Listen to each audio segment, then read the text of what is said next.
Hello, my name is Galia Lavi. I'm a researcher at the INSS. With me today is Senior Colonel Zhou, retired, who is currently a senior fellow at the Center for International Security and Strategy at Tsinghua University. Thank you for joining us today. Thank you, I would like to start with a general question, if you will.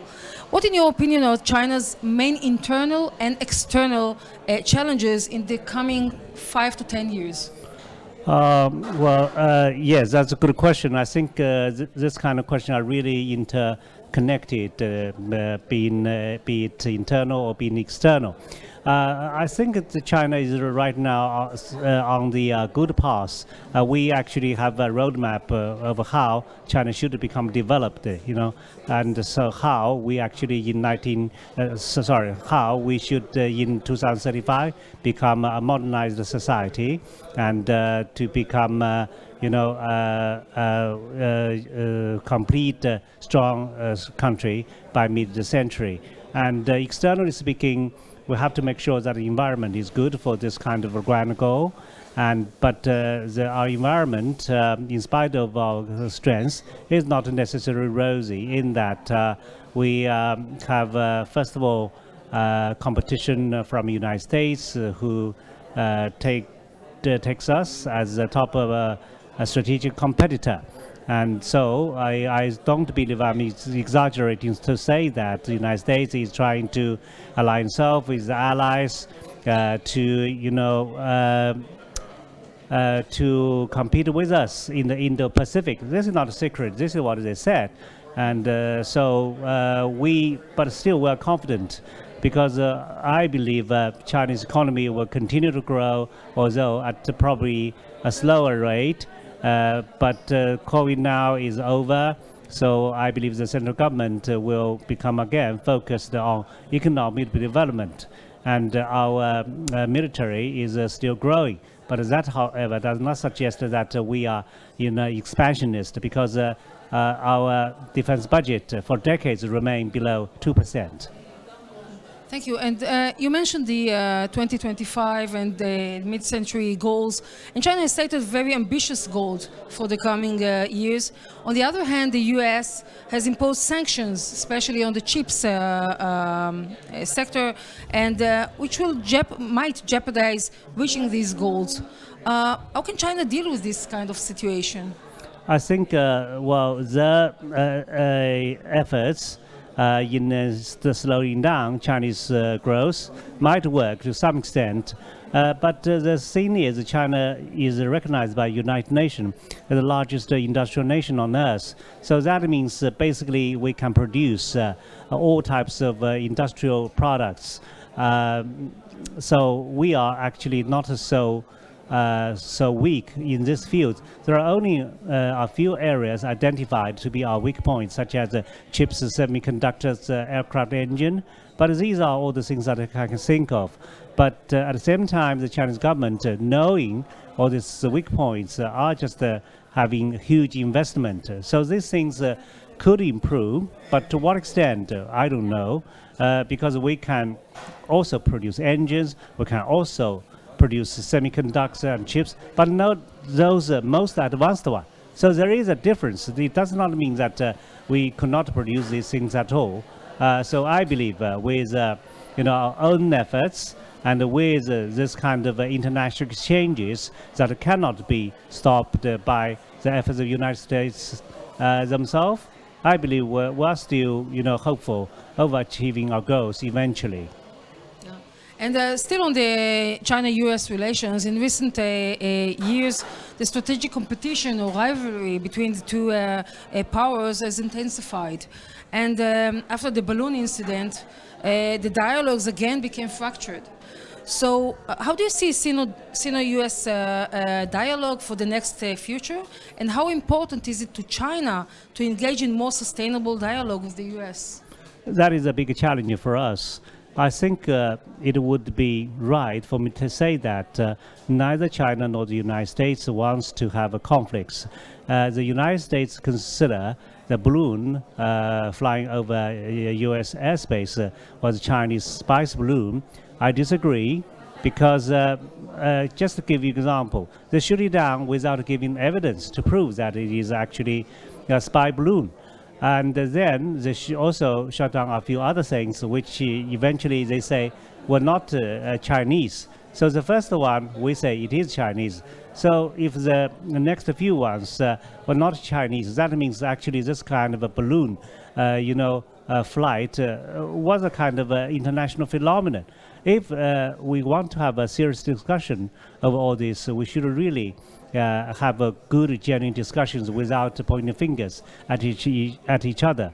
For example, in maritime domain, there are plenty of rules made by International Maritime Organization, and so are rules in the civil aviation. Yeah, there are also plenty of rules. But about this kind of balloon stuff, I don't believe there are many rules. And that is why we need to sit down and discuss about them. But let me just give you another important aspect for Chinese. The United States have been sending, drones, aircraft, ships to Chinese coast and to the waters of Chinese rocks and islands in the South China Sea. There are more than 1,000, 2,000 times in a year, and these are clearly a provocation to Chinese sovereignty. So if a balloon from China would alarm them to such extent, what about their provocation to China in numerous times every year? So isn't that something we should also need to discuss? But so far, we have been discussing about this kind of issues, but they are not, they're useful, but they're not so fruitful, because we have fundamental differences, even regarding the same article in UN Convention Law of Sea, because people could have a different interpretation of all these legal clauses as to what they mean exactly. Yeah, and China does act against the U.S. when it comes to violation of her own sovereignty. And you mentioned, for example, ships and the planes that come, for example, in the Taiwan Strait. And I want to ask you in this regard, we know that the U.S. House Speaker, Kevin McCarthy, is planning to visit Taiwan probably in the spring, at least this year. And in what way, in your opinion, will China react to this visit? We all remember the Pelosi visit last August. And do you think that the situation might deteriorate to war with the U.S.? I think the Chinese response, even in theory, has to be stronger. Yeah, because we did respond to Nancy Pelosi's visit, which clearly was a provocation, because her visit was not, allowed it by either Pentagon or President Biden, but still she went on her way to visit Taiwan. Of course, we have to make a kind of a response. That was a kind of a almost unprecedented de facto blockade around the island. So I don't know what kind of a reaction we will have to take if Kevin McCarthy visits Taiwan. But I believe the PLA will not stand idly by, because we cannot afford to stand idly by on such an issue of sovereignty, on such an issue of vital Chinese interest. So if I go to visit Taiwan in April, will I be safe? I think he mentioned that he would postpone it. So I don't know why he said that. I believe maybe somebody already had a word with him, or maybe he said that because he wanted to become the House Speaker, and now he was already elected. So therefore, his purpose was already met. I don't know. So I could not predict his intention, but I would say that there should be no doubt whatsoever regarding Chinese determination in safeguarding its sovereignty. Okay, and I just want to ask you unfortunately a theoretical question. Let's say that the U.S. stops interfering, as China calls it, in the Taiwan Straits. What do you think how do you think China will come to a solution with Taiwan? I don't believe the United States will just stop interfering with Taiwan issue because they think that Taiwan is a democracy and the mainland China is an autocracy. So there are a lot of people in the United States supporting Taiwan. We in the mainland believe that we are, one people across the strait. And we would not use force unnecessarily because the conditions for us to resort to non-peaceful means are very clear as they are written in China's law against the secession. That is, unless Taiwan declare independence, which is almost impossible, and if there are foreign forces trying to separate Taiwan from mainland China, Nancy Pelosi's visit is very much something in that category, I would say. And then finally, if mainland China believes that it is impossible for us to have a peaceful reunification, then we will have to resort to peaceful means. But so far, I would say that China is still very much patient, and China has mentioned in the 20th Congress report that we would have utmost sincerity and make utmost efforts in realizing peaceful reunification.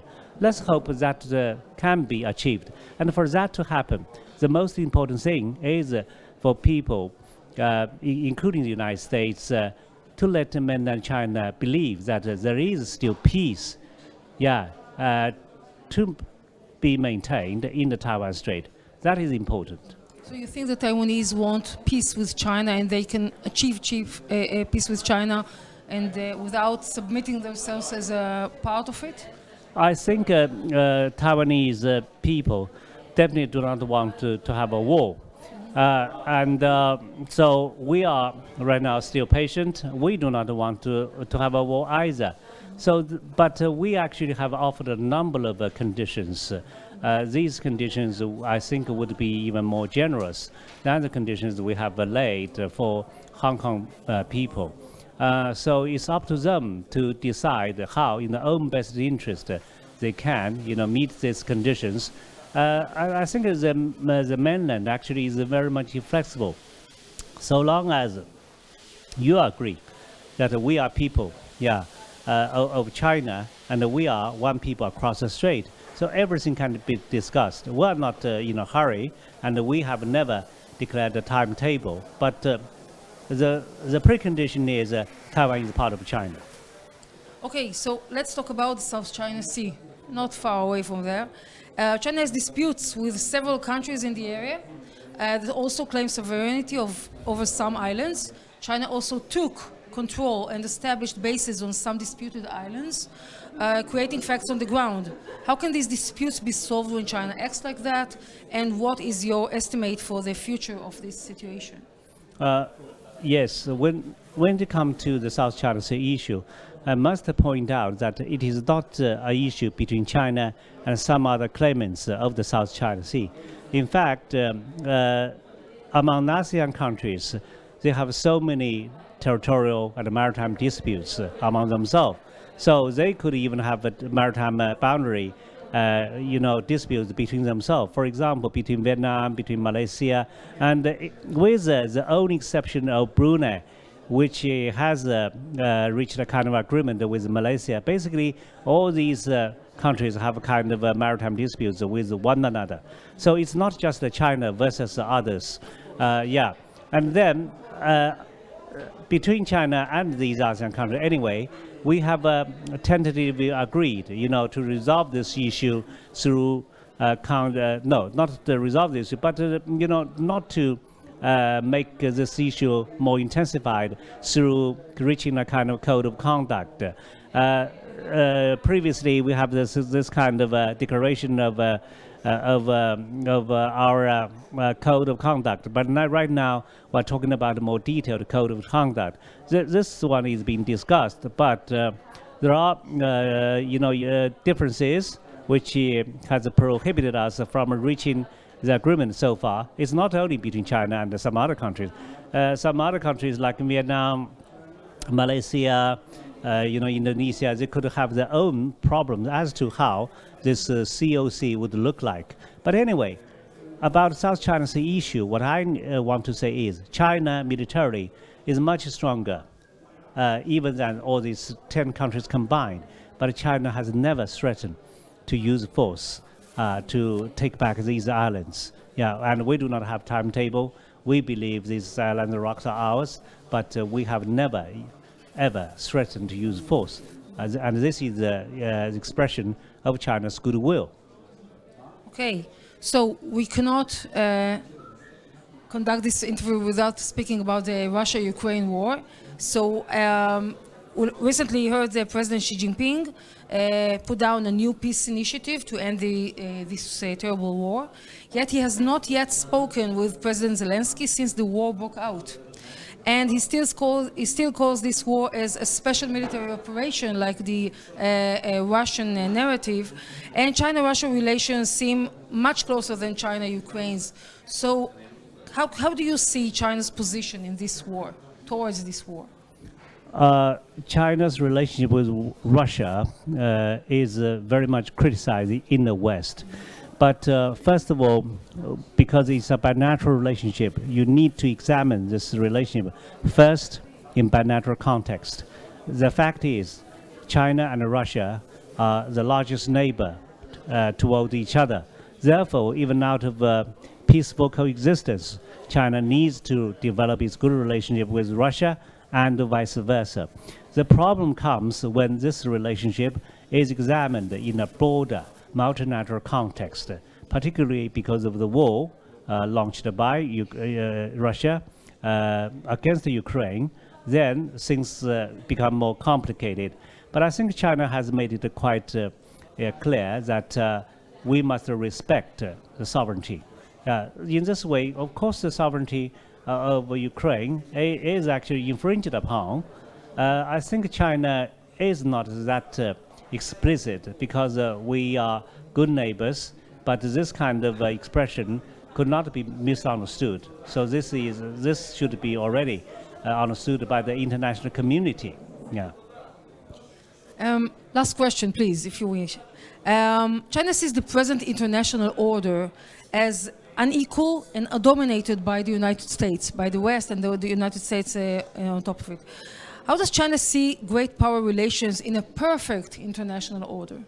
I don't believe that China actually has a grudge against the existing international order, because the international order is basically what we are seeing now. It's not only the rules made in the economic sectors by the West after the Second World War. It is also composed of the social customs, religions, national identity, food and culture, and all these kind of things. So China is not against the international order, but China does not agree that the international order is a kind of liberal international order. If you look at a human history after the Second World War, maybe there was only a very short period of time that looks best like the liberal international order. That is, after dissolution of the Soviet Union and before the full rise of China. It is about 15 years. Maybe that looks somewhat like the liberal international order. Otherwise, I can't think of anything of that kind of order. So China vows to safeguard the international order because China is a beneficiary of globalization. China has benefited from learning from the West on massive scale. Yeah, almost in all sectors. So China loves the international order, and we are ready to join other people in safeguarding this international order. Russia thinks differently because they probably would look into the future from the past. They have a different mentality, unlike China. But China is totally different. Thank you very much for joining me today. It was a great interview. Thank you very much. Thank you, Galia.